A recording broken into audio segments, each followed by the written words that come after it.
only world religion founded by a woman, Mary Baker Eddy.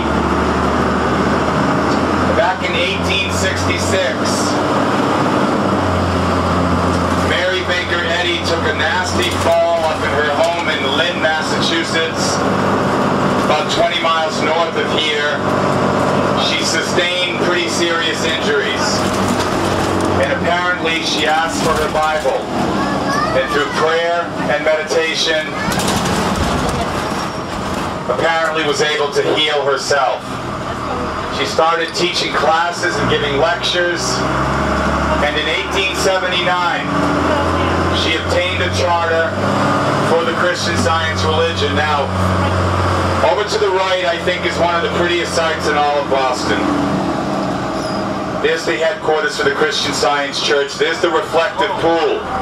Now, notice the people on the other side of the pool walking. It almost appears as if they're walking on the surface of the water. And that's exactly the effect the architect I.M. Pei wanted to achieve, as if Jesus was walking on the Sea of Galilee. Now the church combines two distinct architectural elements. On the right is the Gothic element that opened up in 1894, and on the left is the Romanesque element that opened up in 1906. Trinity Episcopal Church gets all of the press and all of the kudos, and in my opinion, this is the most beautiful church in all of New England. I think that's just gorgeous, and architecturally pretty special.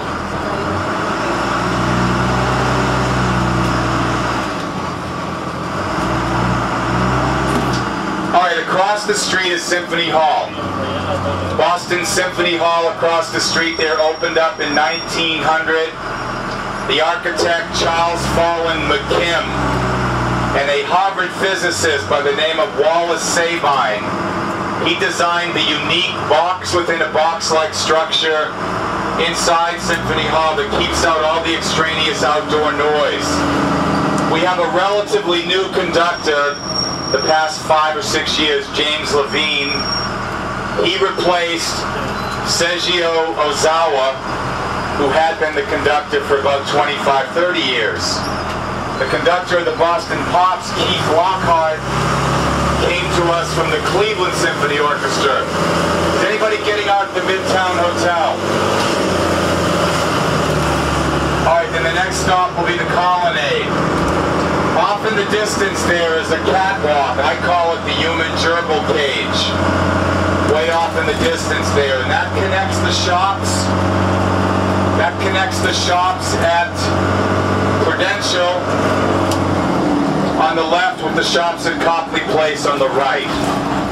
And people invariably ask me, well, Stephen, what's the difference? And I tell them, well, you're much more likely to put a bigger dent in your credit card or your cash reserves shopping at Copley Place because they have exclusive shops like Lady Godiva Chocolates and Lord & Taylor and Tiffany's and Needless Markup, otherwise known as Neiman Marcus. I hope there's nobody on the board of directors of Neiman Marcus on the trolley. That would be embarrassing, huh?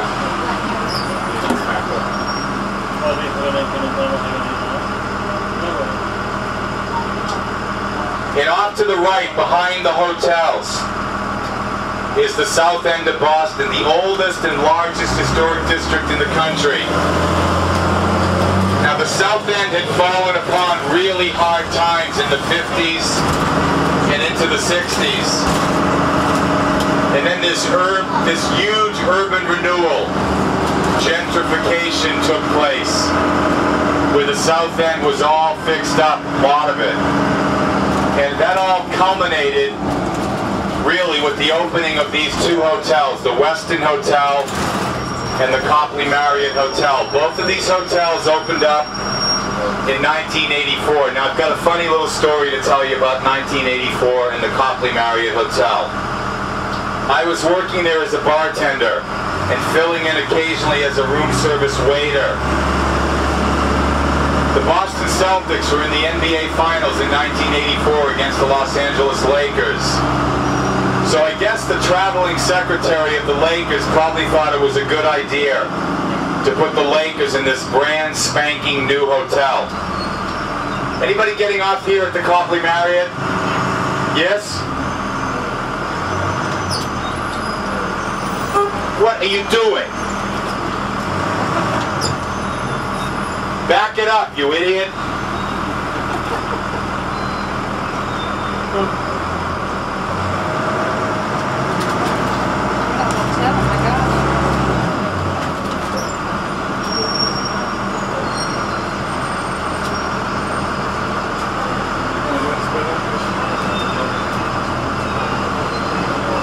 I do a lot of deals on Priceline. Watch your step when you get off, and I hope you enjoy my narration. On Priceline with Thank you very much. Thank you. Thank you. The most expensive one.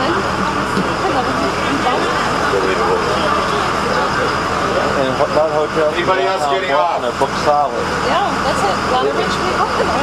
I mentioned There's a guy behind me about 15 minutes with an empty trolley. Are you in the Ramada?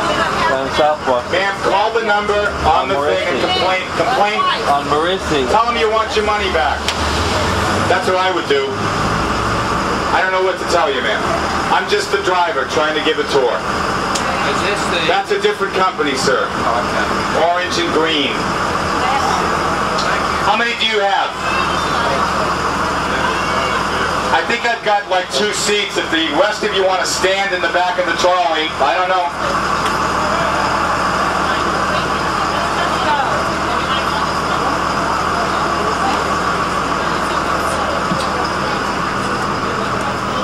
Okay. I'm sorry. Here. And the fire alarms went off 7 times one night into the wee hours of the morning. And down in the lobby of the hotel, you'd see the yawning, disgusted faces of Kareem Abdul-Jabbar, Magic Johnson, James Worthy, Byron Scott, Michael Cooper, Mitch Kupchak, etc. To this day, the owner of the Lakers, Jerry Buss, believes the Celtic management had something to do with making those fire alarms go off, so that the Laker players would be more tired. And I will tell you that the Celtics did win that series in 1984. And then they won in 1986, and they haven't won since. Although the Las Vegas sports books put them at a 6-1 favorite to win this year because of the trade they made for Kevin Garnett. All right, this is stop number 15. Anybody getting off here at Copley Square? All right, nobody's getting off at Copley Square.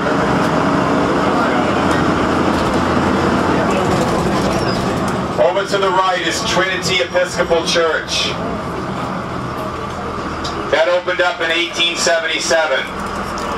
The architect, Henry Hobson Richardson. Henry Hobson Richardson, relatively obscure and unknown at the time. After this opens up, he becomes so famous, they name an entire school of architecture after him, the Richardson Romanesque. Architecture Magazine, in an article about 10 years ago, called this one of the 10 most important buildings architecturally in the United States. Now remember when we were way back at stop number 6, and some of you were on with me way back then. Remember when I talked about the back bay? This is the back bay. All of this is landfill. All of it. The biggest buildings in Boston, the John Hancock Tower and the Prudential Building, are in the back bay, which is landfill. This used to be the Bay of the Ocean. Right here is Copley Square. This is where the Boston Marathon ends. The first marathon was run in April 1897. 1 year after the first modern Olympics in Greece in 1896. I'm a veteran of 5 Boston Marathons, 11 in total. And the thing I tell people about the Boston Marathon is you never know what the temperature is going to be. 3 months ago, 3.5 months ago, it was 37 degrees with a 20-mile-an-hour headwind. and a torrential downpour, the whole race. Oh my God. One of the years I ran, 1981, that was my best time, 3 hours, 11 minutes, and 51 seconds, back when I was young. It was about 85, 90 degrees. The record is 1976, it was 101 degrees. Now the year before, Bill Rogers burst upon the marathon scene with a time of 2 hours, 9 minutes, and 23 seconds. And that was a Boston record at the time. 1 year later, a guy named Amby Burfoot, who was a graduate student at BU in literature, 1 year later, when it was 101 degrees, he won in a time of 2 hours and 34 minutes. All the elite runners dropped out. But that race helped Amby Burfoot choose his career. He later went on to become one of the editors of Runner's World magazine. And he jokingly says every year, when he comes to the marathon festivities, he said if it wasn't 101 degrees that day, he never would have won. All right, over to the right, the biggest building in Boston, the John Hancock. So Trinity Episcopal Church, 1877. The John Hancock, 1976, nearly 100 years difference. I don't know about your personal design aesthetic, but I'll take 1877. Thank you very much. Anybody getting off here at stop number 16? All right, then the next stop will be the Radisson. And then the next stop will be the Aquarium, where I guess most of you are going to get off. That's where we pay and then we reboard? That's right. Is that where the harbor cruise is? That's right.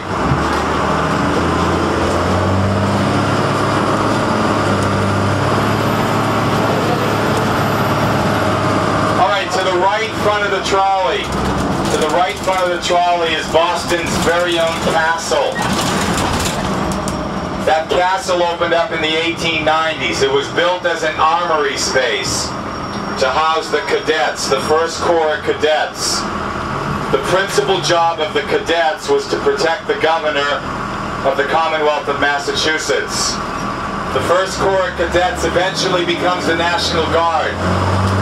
And for some reason, this big, beautiful castle here finds itself empty in 1950. And there's actually talk of tearing this castle down. Can you imagine tearing down a castle? Well, can you? No. Hello? No. You know what, folks? This works a whole lot better if it's a little bit interactive, all right? Just amuse me, you know? No, you couldn't imagine tearing down a castle, right? Right. Neither could the little old ladies from the Beacon Hill Civic Association. They got petitions signed. They saved the castle, and it's now in the National Register of Historic Landmarks and Buildings that can't be torn down.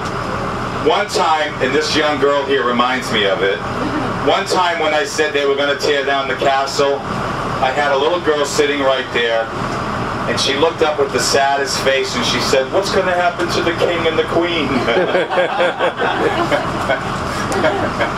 Are you worried about the king and the queen too? No? You're not worried about them? All right. Psychologically strong profile right here. This girl's going to be all right. So the castle was eventually, so that's now on the National Register of Historic Landmarks and Buildings that can't be torn down. About 15, 20 years ago, the property was purchased by the Boston Park Plaza Hotel, and they now use it for conventions and trade shows. Speaking of the Boston Park Plaza, when that opened in 1927 on the eve of the Great Depression, it was the Statler Hilton, and it was the first hotel in Boston where each room had a private bath. Anybody getting off here at 17? It was also the first hotel where each room came equipped with a radio. All right, so across the street there is the New England School of Law. When that opened in 1908, it was a law school strictly for women. And it wasn't called the New England School of Law, it was called the Portia Law School, named after the famous character in William Shakespeare's play The Merchant of Venice. You may recall that Portia disguised herself as a man to defend her lover Antonio against Shylock's suit. Any Shakespeare scholars on board? What's the opening lines of Portia's famous speech? You know, don't you? Yeah, you know? The opening lines of Portia's famous speech, the quality of mercy is not strained. It droppeth as the gentle rain from heaven. Alright, to the right front of the trolley is a theater that's closing down. It's very sad. The Wilbur Theater was just so much a part of Boston theatrical history. That's where Marlon Brando made his debut in 1953 in the play by Tennessee Williams called A Streetcar Named Desire. That's also where the world premiere of, in my opinion, the best play ever written for the American theater, Thornton Wilder's Our Town. Has anybody ever seen a production of Our Town? This time, 9 years have gone by, friends. Summer 1913. Gradual changes in Grover's Corners. Horses are getting rarer. Farmers coming into town in Fords. Chief differences in the young people, far as I can tell. They want to go to the moving pictures all the time. They want to wear clothes like they see there. They want to be citified. Everybody locks their house doors now at night. Ain't been any burglars in town yet, but everybody's heard about them. But you'd be surprised, though. On the whole, things don't change much at Grover's Corners.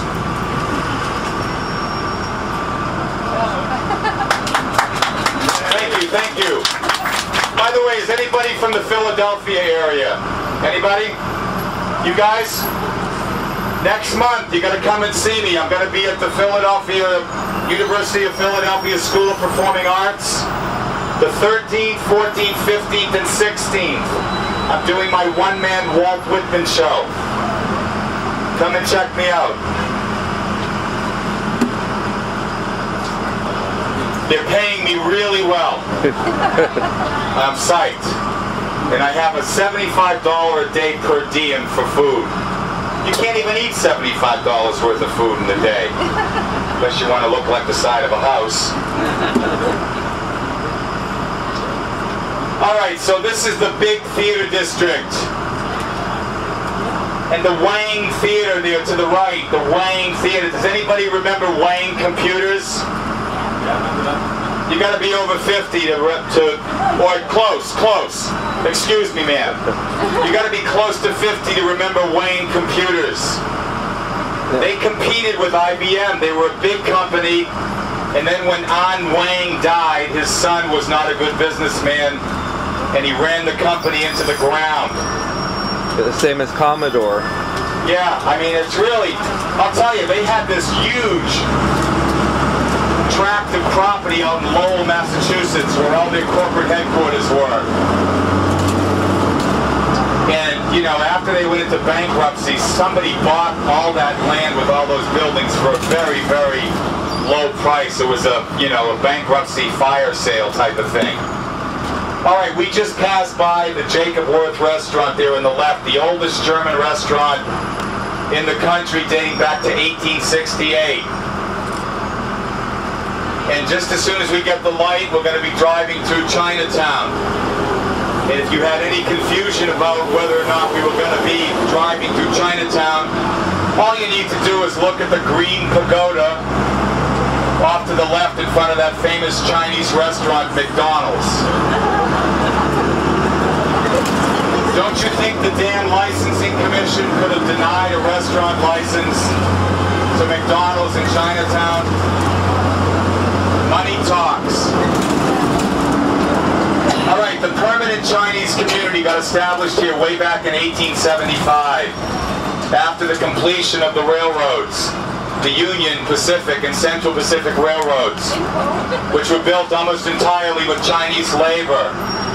Depending on what part of the railroad the Chinese laborers worked on, they tended to settle either in San Francisco, Chicago, New York, or Boston. Now in 1905, a man came over here from China with his followers and admirers. They greatly admired the whole American Revolution. They came here to study it. While they were here, between 1905 and 1911, they raised millions and millions and millions and millions and millions of dollars. And when you think about how much money $1 million was back in 1905, you get a sense of the enormity of what they did. They went back to China in 1911, and they started a revolution which overthrew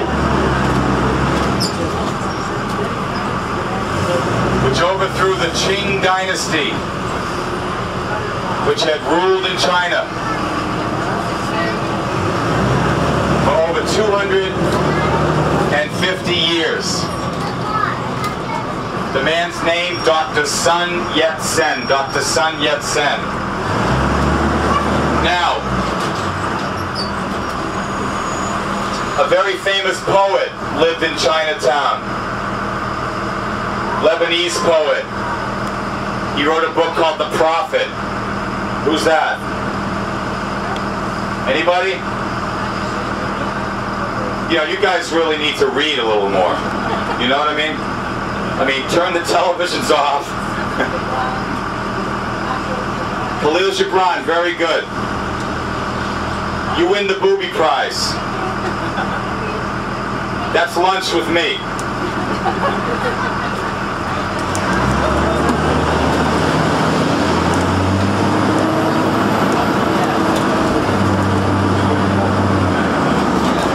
Over here to the left and going back blocks and blocks and blocks, this was the leather and garment district. The leather and garment district. In the mid-19th century, there was a horrific fire that broke out in 1872. The fire broke out in a hoop skirt factory. The fire trucks in those days were pulled by horses. The horses got too close to each other on a hot, sultry August day, much like today. And they spooked each other out, and for that reason they couldn't get quick enough and close enough to the water mains.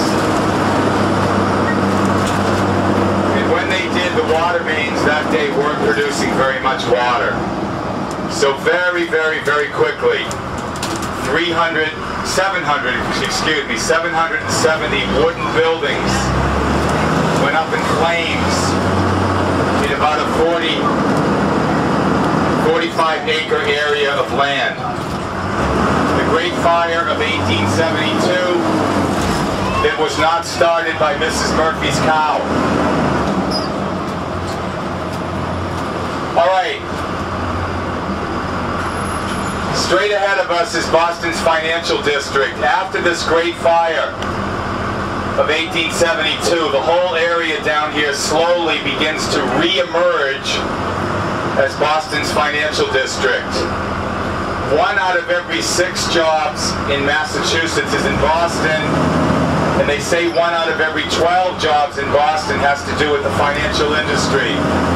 All right, everybody, look way down to the left. Way down to the left is the gateway to Chinatown. Can you see it?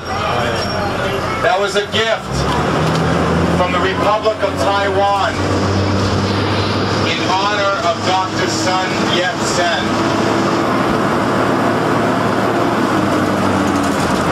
South Station over here to the right. South Station opened up its doors in 1899. When they went to refurbish this in the 1980s, they discovered that the quarry in Connecticut where they got the rock, that's called pink Connecticut granite. The quarry in Connecticut had been closed for about 3 decades. They had to get special permission from the state government in Hartford, Connecticut to reopen the quarry. And they did that. And they refurbished it in the 1980s.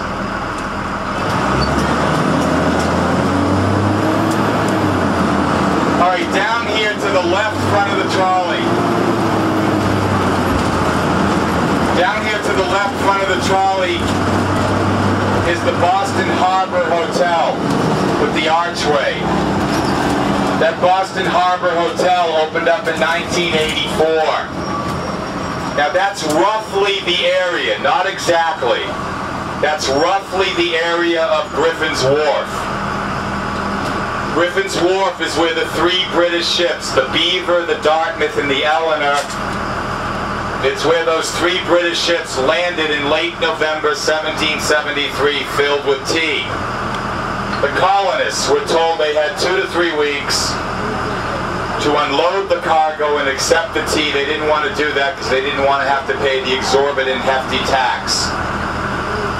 So the Sons of Liberty, headed up by Samuel Adams, they had meetings at the Old South Church, the Old South Meeting House, and they decided to revolt and rebel. And they disguised themselves as Mohawk Indians. And on the night of December 16th, 1773, they came down here to Griffin's Wharf,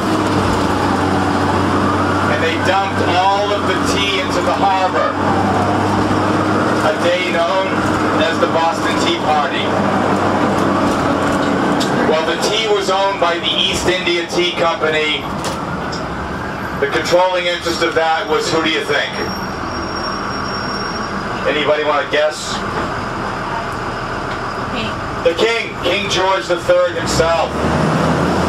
So after this, life gets to be positively miserable for the colonists. The Quartering Act, the Stamp Act, the Coercive Acts, everything which eventually led to April 19th, 1775, the shot heard round the world, and the first battle of the Revolutionary War.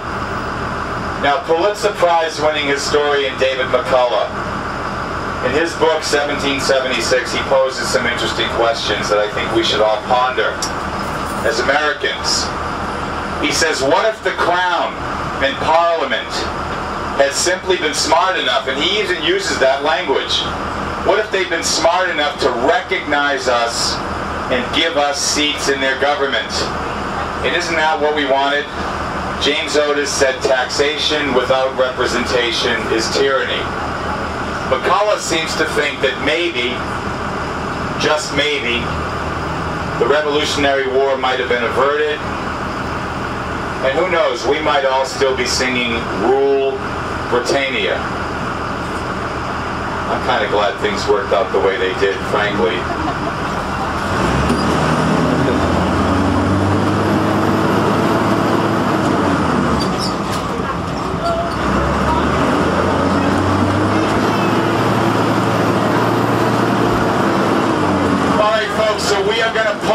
Stop number 1, the aquarium.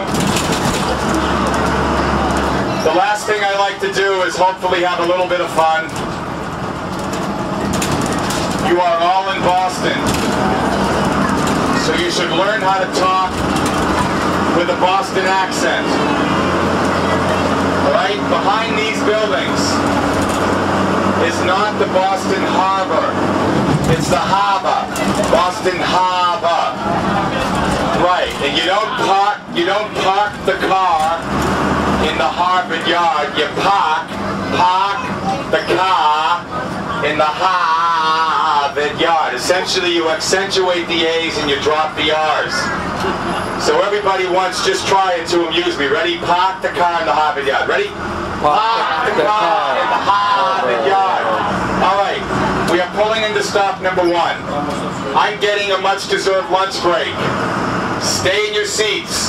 The ticket taker will come on and check your tickets.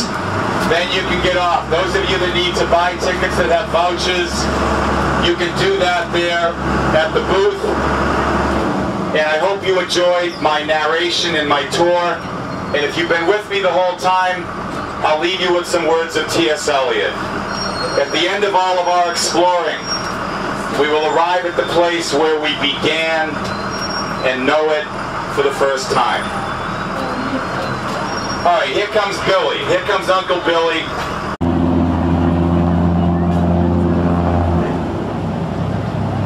This is Boston Harbor and the different cruise ships that go out to different various locations.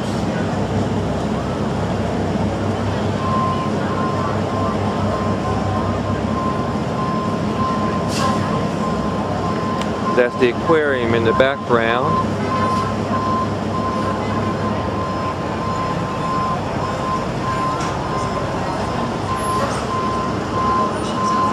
IMAX Theater.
Now we're here at Boston Harbor taking another shot of the Boston Harbor area.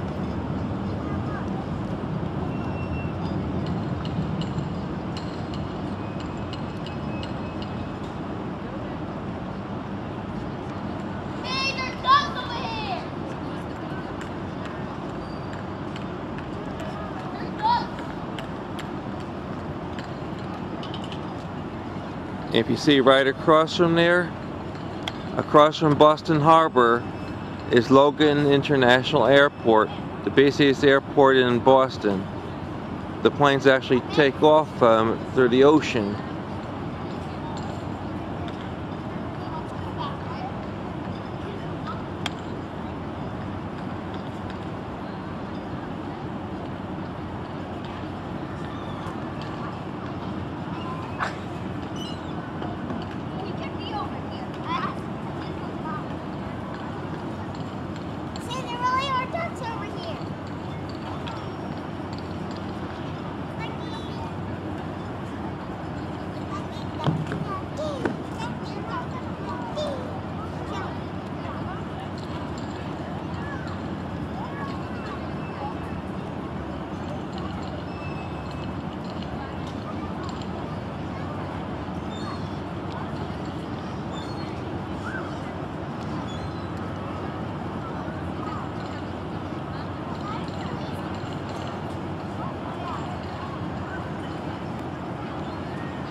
And these are tall skyscrapers in Boston Harbor.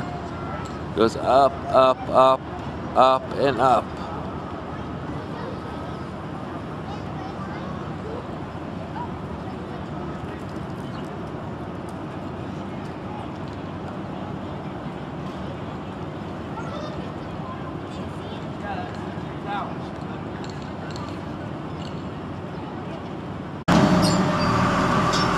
It would help if I put it in dry. The Long Wharf Marriott Hotel is named the Long Wharf because that's what they did here back in 1710. They built a wharf which extended 1,800 feet up State Street. The British soldiers arrived for the first time on October 1st. 1768, before hostilities got really bad and aggravated. They left on March 17th, 1776, a day known as Evacuation Day.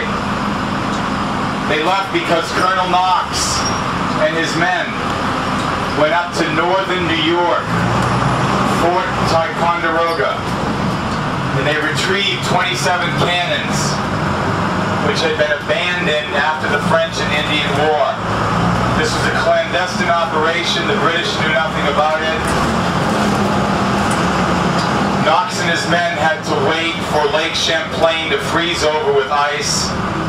They had to wait for significant snowfall.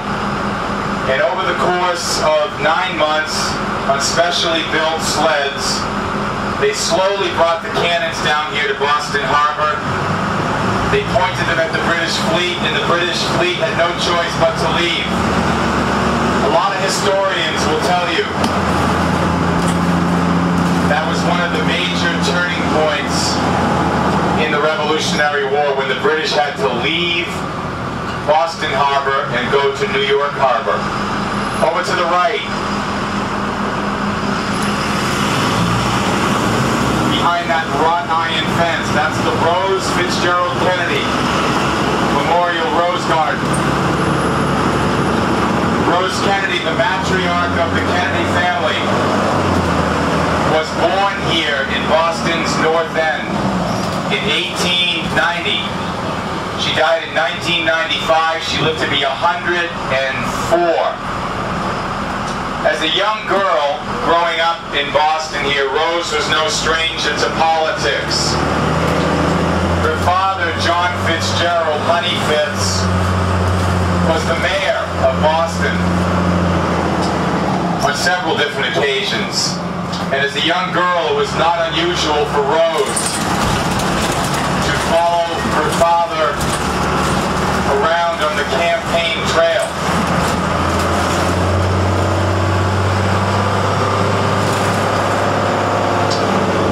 Now the North End, which we are now in, the North End is the oldest residential neighborhood in the whole city, dating all the way back to the 1630s. The Pilgrims and the Puritans. Since that time, it's been home to a variety of different ethnic groups. By the 1920s, the North End was 90% Italian. Nowadays, that Italian population has dwindled to about 30%. However, the North End does boast some of the best, and I really mean this. I used to be in sales, and I did a lot of traveling. I did a lot of trade shows in New York City at the Jacob Javits Center. I've been to the Italian restaurants in New Haven, Connecticut, and in Providence, Rhode Island, and all the Italian restaurants in New York City. And the Italian restaurants here in Boston, I'm not going to say they're better, but they're just as good. Just as good. The next street is Hanover Street, which is Little Italy. Little Italy right up here, going down to the left. And if you're in town tonight and you're looking for a restaurant recommendation, you want Italian food, there's a restaurant down there on the left-hand side of Hanover Street, way down the other end, called Piccolo Venezia. And my strong recommendation would be Piccolo Venezia.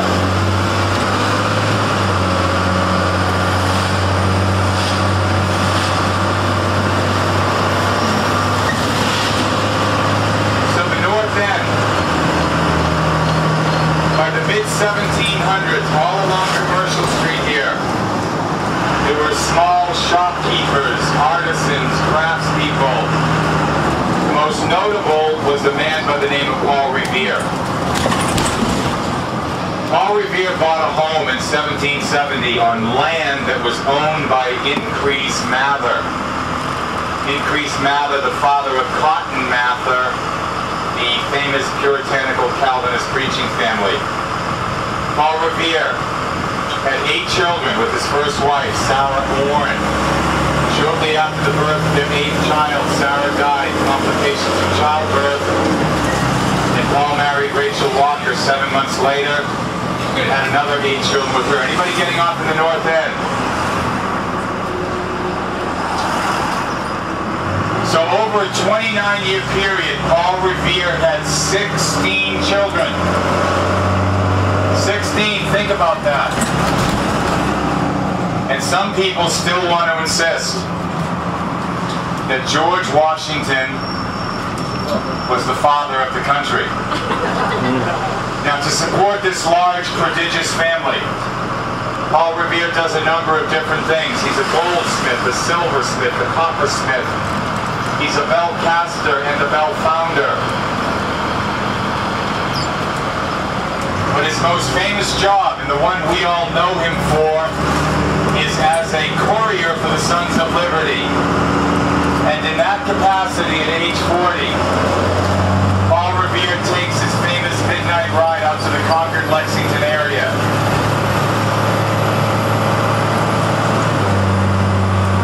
Now, why is he going out there? Well, primarily for 2 reasons.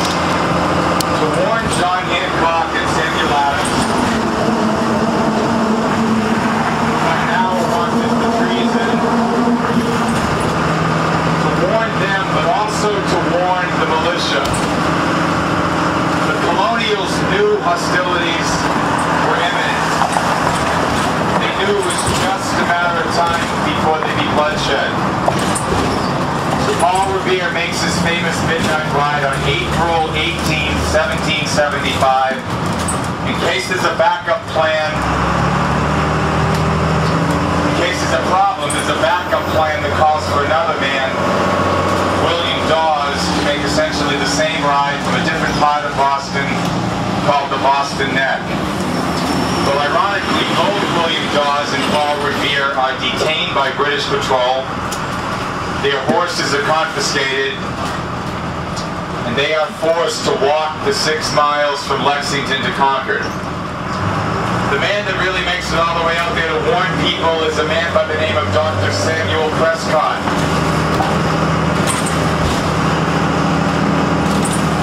So why do we remember Paul Revere?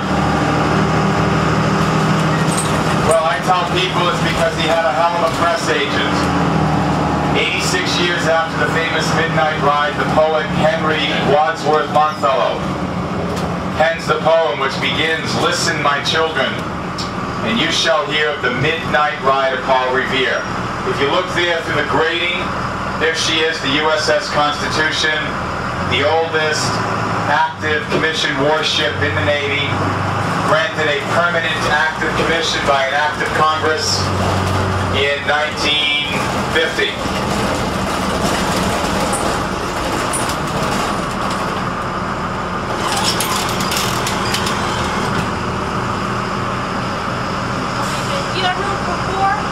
Yeah, sure. As long as you got tickets. Yeah, husband's got them.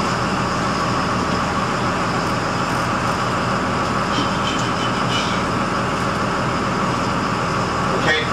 You guys have the last pickups today at 3 o'clock? Yeah. Yeah. Where are you guys trying to get to? What's the next stop after this one? The next one is Quincy Market, Faneuil Hall. Okay. So the Constitution was built over here in the Charlestown Navy Yard between 1794 and 1797. As a young, fledgling country, we needed to protect our shipping interests. The Barbary pirates off the north coast of Africa were a problem. But most importantly, as a young country, we needed to protect ourselves from the British Navy. The Constitution fought 33 battles. She didn't lose any of them. The most famous battle, perhaps, was with the Guerriere, the HMS Guerriere, off the coast of Nova Scotia, during the Naval War of 1812. 35 short minutes after the first volleys were fired. Sir, could I ask you politely to... I can't narrate if you're talking, so...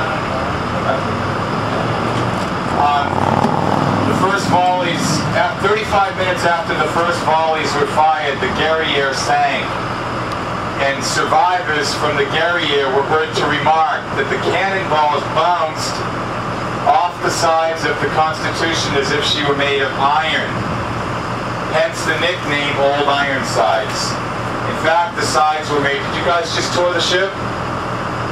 Did you guys just go on the ship? Yes, we did. Let's see if you paid attention. What's the boat made of? From where? White oak from Georgia. White oak from Georgia. All right, well, you knew it was oak.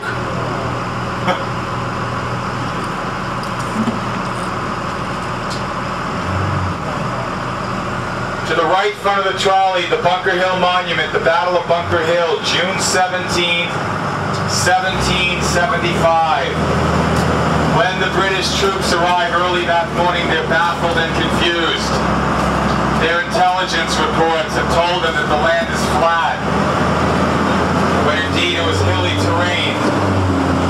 The colonials had been instructed not to fire till they saw the whites of their eyes of course being the eyes of their enemy. So the redcoats start marching up the hill for what probably seems to them an interminably long period of time. Nothing happens. Finally, shots ring out, and row after row after row of redcoats fall. They regroup, they make a second assault on the hill with much the same result. Finally, the third time, they're able to take the hill.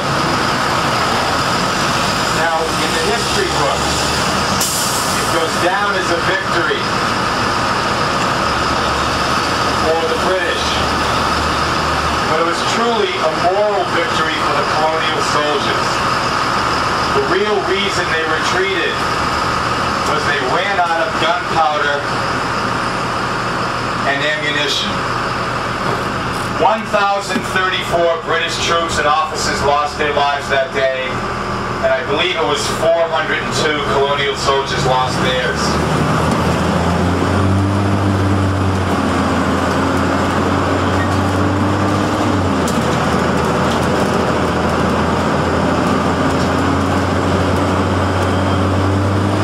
Right over here is the Charles River Dam.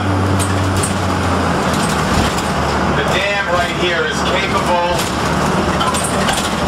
of dispelling 4 million gallons of water per minute from the river into the harbor when the river is swollen with rain and in danger of flooding, which seems to happen every spring.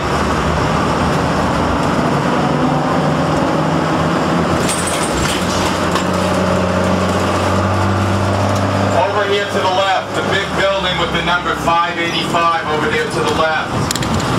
Back in 1919, that's the home of the Purity Distilling Corporation. And out in front there was a 50-foot tall vat, 228 feet in circumference, filled with 2.3 million gallons of molasses, which they used to make rum, Yankee rum. For some inexplicable reason, the vat explodes on January 19th, 1919, sending a wave of hot molten molasses through the whole neighborhood. Extensive property damage. 21 people actually get scalded to death. The Great Boston Molassacre. Yeah. All right. Over to the right, TD Bank North Garden, the home of the Boston Celtics and the Boston Bruins. Are there any basketball fans on board? Yes? You guys might have already heard me say this. But listen to this. Last year, the Celtics, they won 29 games. They had the second worst record in basketball. Now this year, they traded their number 5 draft lottery pick to Seattle for Ray Allen. And then 2 weeks ago, they pulled off this major deal to get Kevin Garnett. They gave up half their team. and I think some really good young talent. But the Las Vegas bookmakers a week and a half ago have the Celtics as 6-to-1 favorites to win the whole thing, to win the NBA championship. Last year they stunk, and this year they're 6-to-1 favorites because of a big tall man by the name of Kevin Garnett. Anybody from the Midwest on board? You guys from Minnesota? Michigan. Ah, Michigan. Thank you for Tom Brady. Tom Brady went to Michigan. You know what? He was a backup there. He was a backup. The guy is arguably the best quarterback that ever played the game.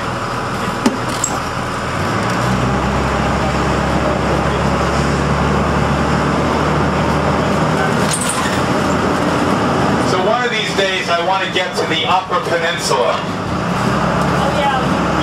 I want to go up to the Upper Peninsula in Michigan. There's a writer that I really love. His name is Jim Harrison, and he's got a place in the Upper Peninsula in Michigan, and he's written about it, and his descriptions of that place is just incredible. Yeah, there's waterfalls. Yeah. Well, I like to go fly fishing. So the Upper Peninsula is supposed to be like great for fly fishing, right? Yeah. So if I come out there, can I stay at your place? All right.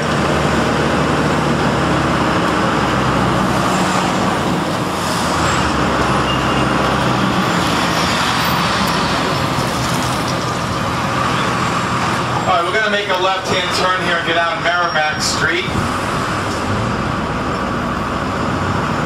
And over here to the right, this big building, this big behemoth structure here to the right, the Joseph P. Hurley State Social Services Building. The architect was a man by the name of Paul Rudolph. The building opened up in 1969. It ran into huge cost overruns, and it was never completed. Never completed, imagine that. And although I personally have not been inside that building, I have it on very good authority. I know a woman that works in there. I have it on very good authority that there are serpentine corridors and stairways in that building that lead nowhere. And ladies and gentlemen, it's the State Social Services Building. Now there's a metaphor you can all ponder. You're not taping me, are you? No. No. This is all copyrighted material. I mean, I don't want you to steal my material. No. Okay, all right.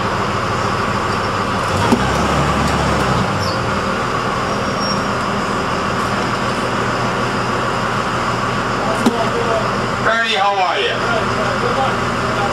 Yeah, Billy. Take care. All right, straight ahead of us is coming up is stop number 4. The oldest restaurant in Boston, the Union Oyster House. The second oldest restaurant in Boston, Durgan Park. Straight ahead of us, those glass towers. That's the Holocaust Memorial. Holocaust Memorial designed by Stanley Sadowitz.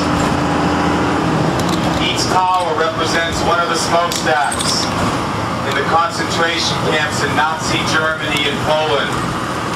Behind it, the oldest commercial block in Boston, the Blackstone block, and there it is, the oldest restaurant. And folks, I always try to put a plug in for the Union Oyster House, and I don't want you to think I'm on their payroll or anything. I'm not. But I want to tell you that you get a meal there that's as good as legal seafood, and you pay about half the price that you pay at legal seafood. That's the truth. I mean, legal seafood is a great restaurant, but boy, will you get that check.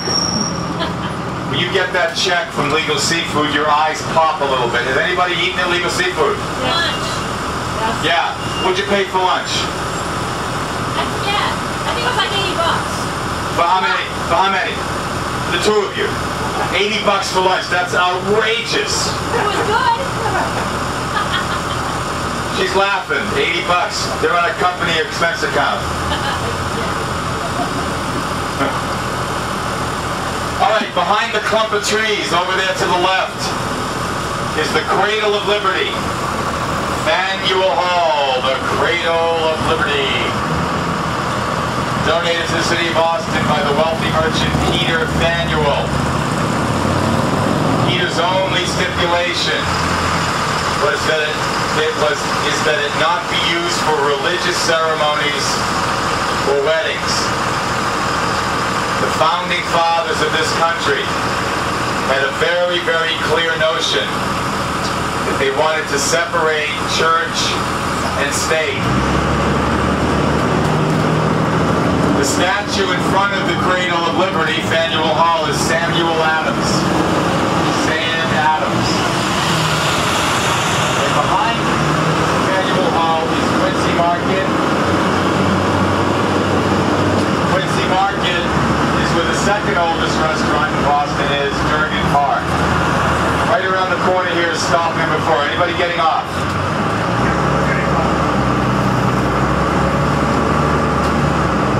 Stop number 4. And right there to the left is the old State House, which opened up in 1730. And right there, that balcony, right from that balcony, the Declaration of Independence was read for the first time on July 18, 1776 by the Sheriff of Boston. Watch your step. Watch your step as you get out.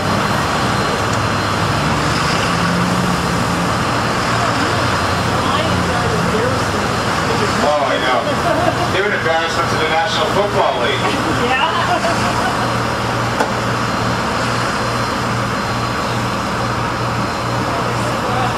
Alrighty, where are you guys trying to get to? Okay. That would be stop 6. Alright. Okay.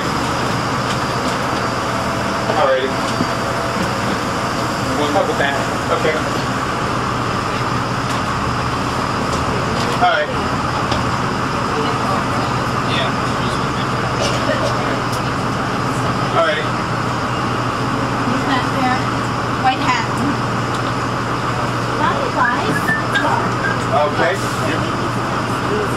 Going back to hotels.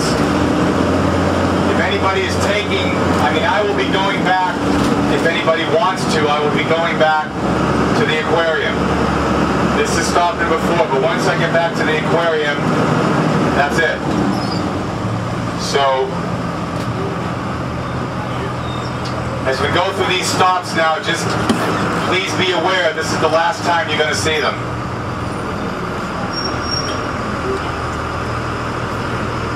Alright, so right there to the right, you see the golden tea kettle? Yep. That golden tea kettle is on the National Register of Historic Landmarks and Artifacts that can never be taken down. That used to be the offices of the East India Tea Company. That's the company that owned the tea that we so ceremoniously dumped into Boston Harbor on December 16, 1773.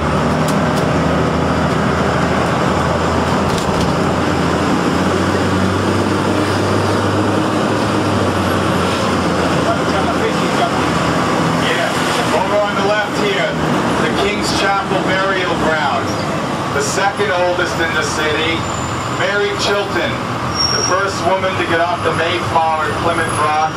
She's buried there. Governor Winthrop, the first governor of the Massachusetts Bay Colony, he's buried there.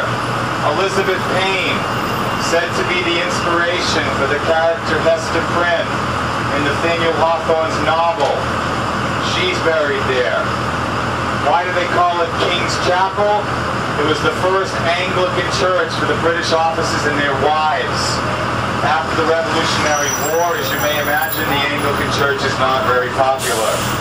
It becomes the first ever Unitarian church in the country in 1789. And both Ralph Waldo Emerson's grandfather and father preached there. On the left, the oldest hotel in the country, the Army Parker House. Malcolm X once worked there as a busboy. Charles Dickens stayed there in 1867 while in America on his whirlwind tour promoting his new book, A Christmas Carol. On the right, the Granary, the oldest burial ground. John Hancock, Sam Adams, Paul Revere, Benjamin Franklin's parents, 6 other signers of the Declaration of Independence, and Elizabeth Goose, the author of the Mother Goose fairy tales, all buried there in the Granary. On the right here, the Boston Common, the oldest public park in the country, the Boston Common, dating all the way back to the 1630s, the Pilgrims, the Puritans. When they arrive in the 1630s, they get together and they self-tax themselves 6 shillings each, which in today's economy I think would be about $200, so they say. They put together the money and they buy 48 acres of land here so they can publicly graze their cattle and carry out military maneuvers and exercises. Last week the Commonwealth Shakespeare Company had to close short their summer season because of art budget cuts. It's always the arts that get cut. We don't cut the bombs, right? We need to build bombs, there's plenty of money for that. But the arts, no, there's no money for that. So it was supposed to be 1 month, they cut it short to a week and a half. The Commonwealth Shakespeare Company started about 12 years ago.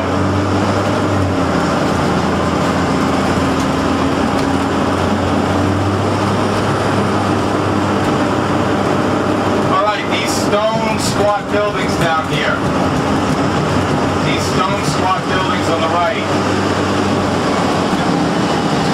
The entrance and the exit to the Boylston Street subway, which was dug out way back in 1897, the oldest subway in the country, the 4th oldest subway in the world behind London, Glasgow, and Budapest.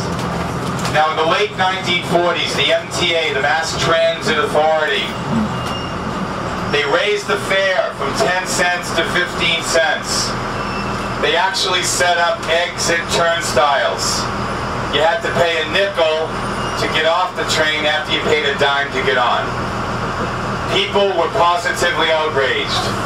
A man named Walter Robinson, running for mayor and opposed to the fare hike, with the help of a very popular folk group of the day, the Kingston Trio, recorded a song about a very unfortunate man named Charlie. Well, let me tell you a story of a man named Charlie on a tragic and fateful day.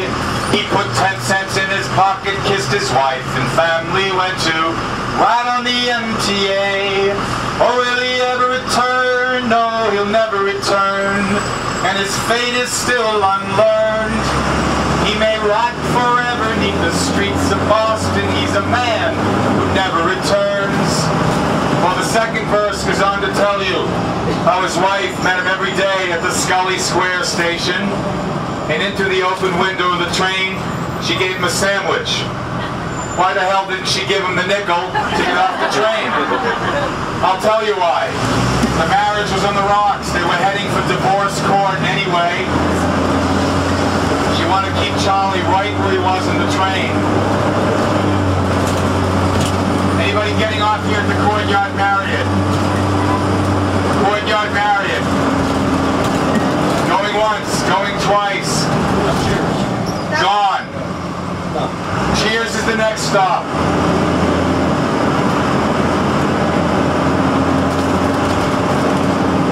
Alright, the original land mass of Boston was only 1.2 square miles. And now it's about 30 times that. One of the biggest neighborhoods in Boston, the Back Bay, is the result of landfill. landfill that was brought in from Needham Heights, about 10 miles north of here, on steam-powered railroad cars, 7 days a week, 24 hours a day, 364 days a year. The only day they took off was for Christmas. In over a 60-year period, from 1840 to 1900, they slowly filled in the Back Bay. The biggest